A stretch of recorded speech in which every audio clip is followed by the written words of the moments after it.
आप लगातार प्रचार प्रसार कर रहे हैं, आपको कैसा लग रहा है चुनाव?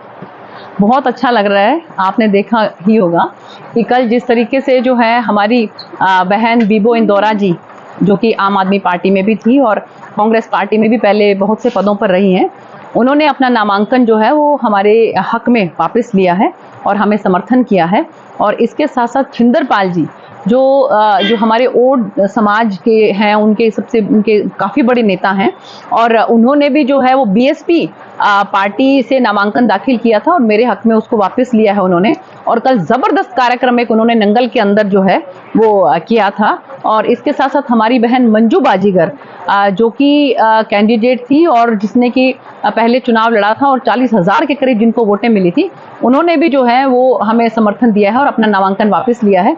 तो इन सब बातों से आप अंदाज़ा लगा सकते हो कि कितना ज़बरदस्त जो है वो रुझान है, कितना ज़बरदस्त लोगों के मन के अंदर जो ये बात है कि यहाँ से भारतीय जनता पार्टी का कमल का फूल खिले और यहाँ से जो है वो पूरा मुझे आशीर्वाद दे रहे हैं, जन समर्थन दे रहे हैं कि मैं विधायक बनकर और चंडीगढ़ में विधानसभा में पहुँचूँ और उनकी आवाज़ को वहाँ पर जाकर बुलंद करूँ।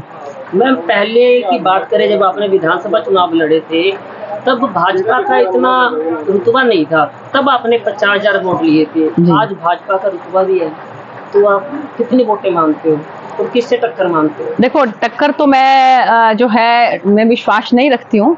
मैं इस चीज़ में विश्वास रखती हूँ कि मैं मेहनत के साथ, ईमानदारी के साथ अपना काम करूँ।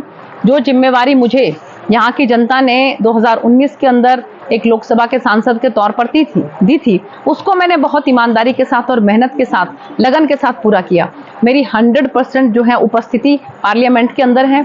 आज तक जितने भी सांसद हुए हैं, उन्होंने जितनी आवाज़ इस इलाके की बुलंद की है, और अगर उनको एक पलड़े में रखें और दूसरी तरफ जितना मैंने पार्लियामेंट के अंदर यहाँ की आवाज़ को बुलंद किया है, दोनों को रखेंगे तो मेरा प्रणव फिर भी भारी मिलेगा।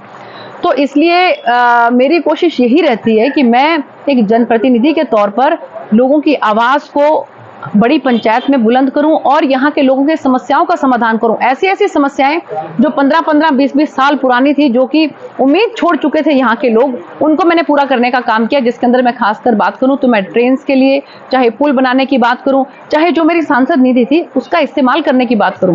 मैंने अपने सांसद निधि को बच्चियों के लिए शौचालय बनाने के लिए, स्कूलों में बच्चियों के लिए जो है वो मल्टीपर्पज़ हॉल बनाने के लिए, शेड बनाने के लिए और बच्चों के लिए ओपन जिम बनाने के लिए, इसमें मैक्सिमम अपना सांसद निधि का पैसा दिया।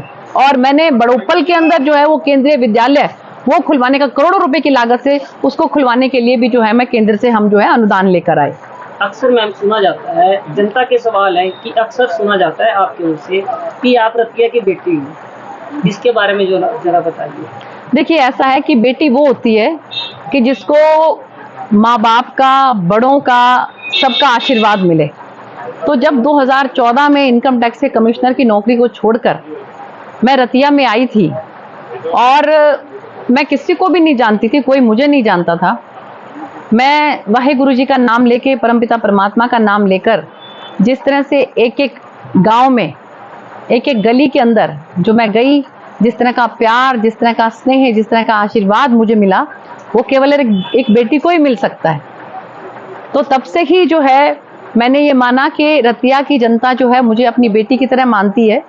और आप ये देखिए कि चाहे बड़े बुजुर्ग हैं, जब 2014 के अंदर 50,500 वोट लेने के बावजूद मैं केवल और केवल 435 वोट से जीत नहीं पाई थी, तो बहुत से हमारे बुजुर्गों की आंखों में आंसू थे और उन्होंने कहा था कि बेटी आप चिंता मत करो, आपकी ये कर्ज को हम उतारेंगे ज़रूर।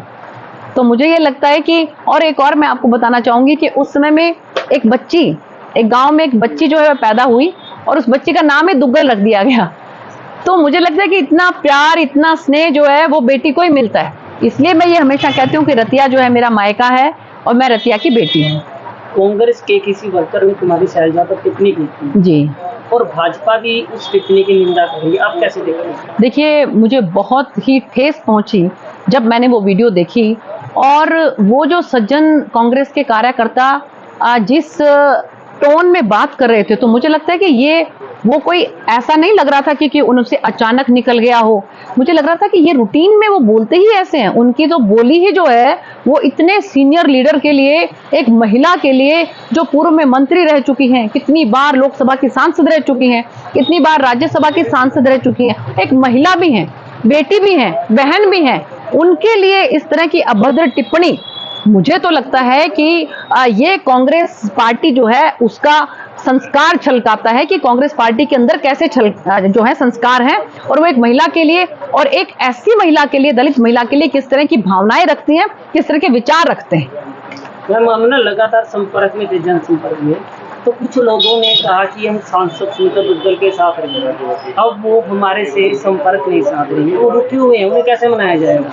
मैं आपके माध्यम से हाथ जोड़कर उन भाइयों से प्रार्थना करती हूँ कि आप मेरे पास आइए या मुझे अपने पास बुलाइए, लेकिन सुनीता दुग्गल जब ये कह रही है कि मैं यहाँ की बेटी हूँ, तो ना मैं आपसे दूर हूँ ना आप मुझसे दूर हैं। और मैं आपको विश्वास दिलाना चाहती हूँ कि यहाँ के विधायक बनके आप सोच भी नहीं सकते हैं इतनी जबरदस्त तरीके से आपकी आवाज को विधानसभा में बुलंद कर दूंगी।